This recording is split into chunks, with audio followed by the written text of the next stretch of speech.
मैं बहुत काला हूँ, क्या करूँ? शारीरिक जो पहचान होती है मनुष्य की बाहरी पहचान होती है, उसे यदि व्यक्ति अपनी आंतरिक पहचान से जोड़ करके देखने लगेगा तो वह व्यक्ति के दुख का कारण अवश्य बनेगा।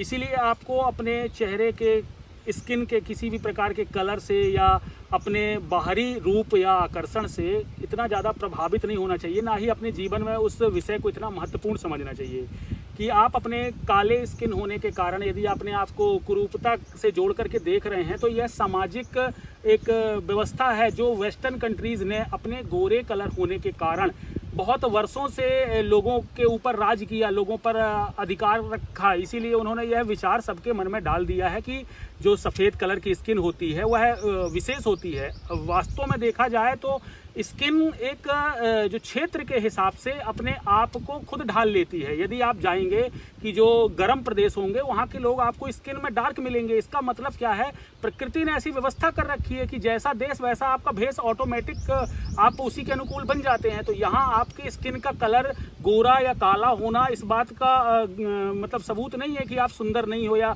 बदसूरत हो या आपको इसकी सुंदरता का कोई प्रमाण पत्र मिल जाता है गोरे होने से। आपको यह समझना होगा कि आपका जो सुंदरता है वह आपके विचारों से होगी। यदि आप अपने जीवन को आनंद से जी रहे हैं तो आप अपने आप को सुंदर ही समझिए। यदि आपके जीवन में दुखों का समावेश है तो आपके विचारों में कुरूपता है तो आपके देह की सुंदरता पर भी भारी पड़ेगी। आप भले ही कितने सुंदर हो लेकिन आपका जीवन दुख से बीत रहा है, दुखों में बीत रहा है।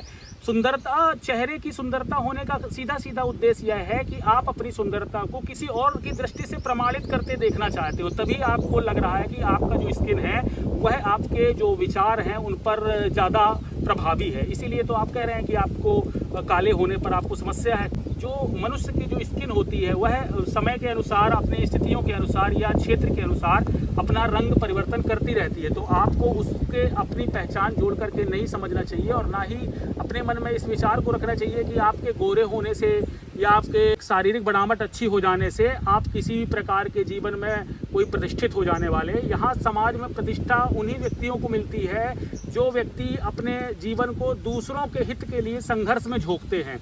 यदि आप अपने शरीर को किसी संघर्ष में सम्मिलित करते हैं तभी आप वास्तविक सुंदरता आपकी निखर के आएगी। आज क्या देखें, आप हमारे महाराणा प्रताप सुंदर नहीं थे क्या? हमारे भगत सिंह को आप सुंदर नहीं कहेंगे? तो सुंदरता आपके शौर्य में है, आपके साहस में है, आपके स्किन में नहीं है। स्किन तो आज है और कल वो मिट्टी में मिल जानी है। तो आप उसे कितना भी निखारने का या चमकाने का प्रयास करें तो वह ज़्यादा समय तक तो आपको वह एक तरह से अभिमान का या गर्व का, जिसे आप प्लेजर कहना चाहते हैं, वह प्लेजर तो आपको दे नहीं पाएंगी।